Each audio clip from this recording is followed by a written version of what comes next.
नमस्कार, मैं रवीश कुमार। दोस्तों, जब किसी घर में आग लगी हो और चौकीदार ही उसमें घी डाल रहा हो तो समझ जाइए कि हालात सिर्फ खराब नहीं, भयावह हो चुके हैं। इजराइल आज उसी मोड़ पर खड़ा है जहां एक और दुनिया के देश फिलिस्तीन को स्वतंत्र राष्ट्र के तौर पर मान्यता दे रहे हैं, वहीं दूसरी ओर नेतन्याहू के लाडले इजराइल को गर्त की ओर धकेल रहे हैं। अब तक आपने देखा कि कैसे यूरोप के कई देशों ने फिलिस्तीन को मान्यता देने की प्रक्रिया शुरू की, लेकिन इस बार मामला और गंभीर है क्योंकि एक ऐसा देश जिसकी चुप्पी अब तक रहस्यमयी थी, उसने खुलकर ऐलान कर दिया है। क्या ये इजराइल के लिए एक और राजनयिक थप्पड़ है या दुनिया वाकई इंसाफ की ओर बढ़ रही है? जवाब है हां, और इस बार खबर सिर्फ बड़ी नहीं, ऐतिहासिक है। आइए आपको बताते हैं वो ऐलान जो इजराइल के लिए एक और झटका साबित हो सकता है। खबरों का सिलसिला शुरू करने से पहले आपसे एक छोटी सी गुजारिश है, इस वीडियो को लाइक जरूर कीजिए, शेयर कीजिए ताकि सच ज्यादा से ज्यादा लोगों तक पहुंचे। चैनल को सब्सक्राइब करना ना भूलें क्योंकि यहां आपको वही दिखेगा जो मुख्य धारा की मीडिया छुपा लेती है। और कमेंट करके जरूर बताइए कि आप इस वीडियो को भारत के किस राज्य या शहर से देख रहे हैं। आपकी भागीदारी ही हमारी सबसे बड़ी ताकत है। नेतन्याहू के लाडलों पर अब पूरी तरह से पाबंदी लगनी चाहिए। सिर्फ पाबंदी की बात नहीं, बल्कि एक देश ने अब इस पर ठोस कदम उठाते हुए सीधे प्रतिबंध लागू कर दिया है। यह अपने आप में एक बड़ी और अहम खबर है। जो इजरायली पहले अपने कारनामों की वजह से दुनिया भर में जाने जाते थे, अब वही लोग अपने अत्याचार और हिंसा के कारण पहचाने जा रहे हैं और उन्हें खुलकर लताड़ा जा रहा है। अब सीधे बढ़ते हैं खबर नंबर 1 की ओर। एक देश ने इजराइल के खिलाफ प्रतिबंधों की घोषणा कर दी है। यह कोई छोटी बात नहीं, बल्कि कूटनीतिक स्तर पर इजराइल के लिए एक बड़ा झटका है। खबर नंबर 2, आपको याद होगा 4 दिन पहले फ्रांस ने यह संकेत दिया था कि वह फिलिस्तीन को एक स्वतंत्र देश के रूप में मान्यता देने पर विचार कर रहा है। अब वो प्रक्रिया औपचारिक रूप से शुरू हो चुकी है, यानी जल्द ही फिलिस्तीन को एक के बाद एक कई देश औपचारिक मान्यता देने वाले हैं। और अब बढ़ते हैं तीसरी और सबसे चिंताजनक खबर की ओर। इजरायली सेना की हालत अब इतनी बिगड़ चुकी है कि उनके सैनिक मानसिक रूप से अस्थिर होते जा रहे हैं। कुछ की हरकतें इतनी बेकाबू हो गई हैं कि वो खुद ही अपनी जान तक ले रहे हैं। ये सिर्फ युद्ध नहीं, आत्मा का संकट है जो अब पूरी दुनिया के सामने खुलकर आ रहा है। अब आपको यह भी बताऊंगा कि आखिरकार ईरान इतना भड़क क्यों रहा है। ऐसा क्या किया है हमारे देश की मीडिया ने कि ईरान अब हमारे पत्रकारों को खुलकर लताड़ रहा है। लेकिन शुरुआत करते हैं आज की सबसे बड़ी खबर से। डच सरकार ने एक बड़ा ऐलान किया है। शुरुआत में इस खबर को कुछ हल्के में लिया गया था, लेकिन अब इसकी गंभीरता को पूरी दुनिया समझ रही है। नीदरलैंड्स डच गवर्नमेंट ने साफ कह दिया है कि उसने फैसला कर लिया है। इजराइल के 2 वरिष्ठ मंत्री इटामार बेन गवीर और बेगालेल स्मोट्रिच अब डच टेरिटरी में प्रवेश नहीं कर सकते। यानी अगर ये दोनों मंत्री नीदरलैंड्स की जमीन पर कदम रखते हैं तो सीधे गिरफ्तार कर लिए जाएंगे। अब ये लोग कोई गुपचुप तरीके से तो नहीं आएंगे तो प्लेन से, कूटनीतिक यात्रा के तौर पर ही, और इसीलिए अब इन पर पूर्ण प्रतिबंध लगा दिया गया है। दोनों मंत्रियों को ऑफिशियली बैन कर दिया गया है, यानी अब ये नेता नीदरलैंड्स की धरती पर कदम नहीं रख सकते। अब सवाल उठता है, आखिर ऐसा क्यों हुआ? इस प्रतिबंध की वजह क्या है? हाल ही में हमने आपको एक खबर दिखाई थी कि बेंजामिन नेतन्याहू बीमार पड़ गए थे। उनकी तबीयत बिगड़ने के बाद उनके 2 खास मंत्री बेन गवीर और स्मोट्रिच बड़ी बड़ी लफ्फाजी करने लगे। लेकिन क्या हुआ? अंतरराष्ट्रीय दबाव इतना बढ़ गया कि नेतन्याहू को दरवाजे खोलने पड़े। गज्जा की ओर खाद्य सामग्री, पीने का पानी, दवाइयां और इलाज का सामान भेजना पड़ा। अब इस पर सबसे ज्यादा विरोध किया बेन गवीर ने। इन्होंने तो उल्टा नेतन्याहू को ही कमजोर और गलत ठहराना शुरू कर दिया। ये वही मंत्री हैं जो फिलिस्तीनियों को तड़पा तड़पा कर मारने की बातें सार्वजनिक मंचों पर कर चुके हैं। स्मोट्रिच भी पीछे नहीं है। ये महोदय तो और भी अजीब अजीब बातें कर रहे थे जिन्हें सुनकर मानवता भी शर्मिंदा हो जाए। अब ये सारी बातें डच लोग सुन रहे थे। नीदरलैंड में विवाद बढ़ा, प्रदर्शन शुरू हुए, आंदोलन तेज हुआ और फिर अंत में डच सरकार ने फैसला लिया कि इन दोनों मंत्रियों को नीदरलैंड की जमीन पर कदम रखने की इजाजत नहीं दी जाएगी। सरल शब्दों में कहें तो हमारे देश में उन्हीं लोगों को एंट्री मिलेगी जो इंसान है, और ये दोनों उस कसौटी पर खरे नहीं उतरते। अब देखिए अगली बड़ी खबर, 2 स्टेट नेशन कॉन्फ्रेंस शुरू हो चुकी है। संयुक्त राष्ट्र मुख्यालय न्यूयॉर्क में इसका नेतृत्व कर रहे हैं सऊदी अरब और फ्रांस। इस मंच से साफ कहा गया कि अब समय आ गया है कि फिलिस्तीन को एक स्वतंत्र देश के तौर पर मान्यता दी जाए। यह प्रस्ताव अब सिर्फ कागजों तक सीमित नहीं है, बल्कि राजनयिक प्रक्रिया की शुरुआत हो चुकी है। अब तक इतने बड़े बड़े देश एक साथ मिलकर फिलिस्तीन के समर्थन में कभी नहीं खड़े हुए थे, खासकर तब जब फिलिस्तीन पर अत्याचार चरम पर था। लेकिन अब दुनिया कह रही है कि इसका केवल एक ही समाधान है। अगर हमने इजराइल को एक देश के रूप में मान्यता दी, एक ऐसा देश जो पहले कभी अस्तित्व में नहीं था, जिसने कब्जा करके अपने राष्ट्र का निर्माण किया, तो फिर फिलिस्तीन जो कि वास्तव में एक ऐतिहासिक राष्ट्र रहा है, उसे हम कैसे भुला सकते हैं।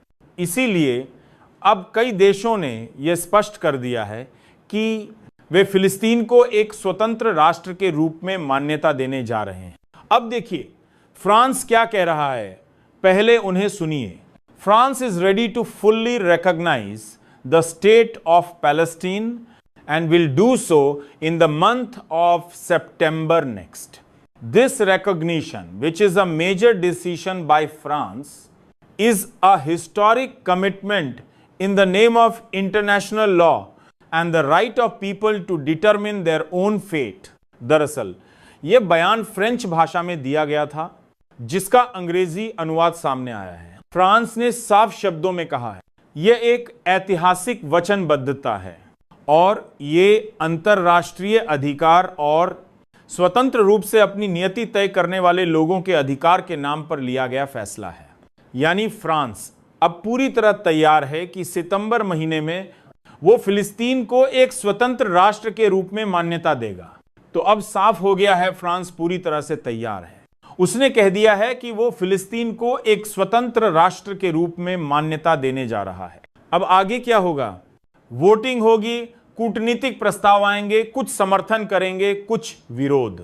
लेकिन जो दिशा तय हो गई है वो अब आसानी से नहीं बदलेगी। अब देखिए चीन भी उसी लाइन पर खड़ा है। चीन ने साफ शब्दों में कहा है, it is ready and available for the international community to solve the Palestine conflict. यानी चीन ने कहा है कि वह पूरी तरह से तैयार है। जो कुछ भी फिलिस्तीन में चल रहा है उसे अब सुलझाने का समय आ गया है, और जो भी अंतरराष्ट्रीय समुदाय इस दिशा में कदम उठाएगी, चीन उसके साथ खड़ा होगा। चीन ने यह भी कहा है कि फिलिस्तीन का मुद्दा अब और नहीं टाला जा सकता, सुलझाना ही होगा। लेकिन अब सवाल यह है, क्या इजराइल मान जाएगा?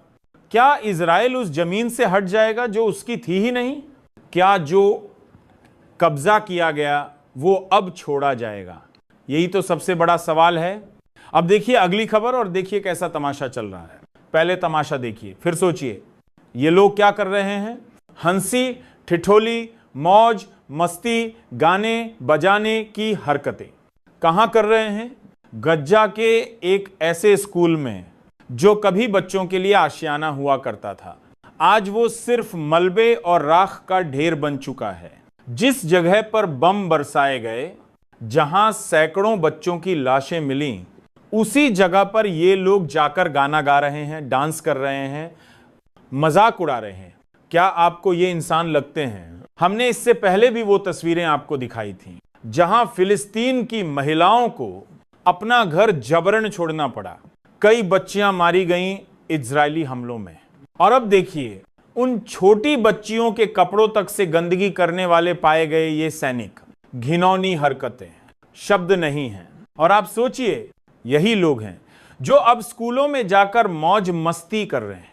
गज्जा के उस स्कूल में जिसे इन्होंने खुद अपने बारूद और मिसाइलों से तहस नहस कर दिया, और अब ये इतने बेखौफ, इतने निर्लज्ज हो चुके हैं कि उसी बर्बादी पर जाकर ठाके लगा रहे हैं।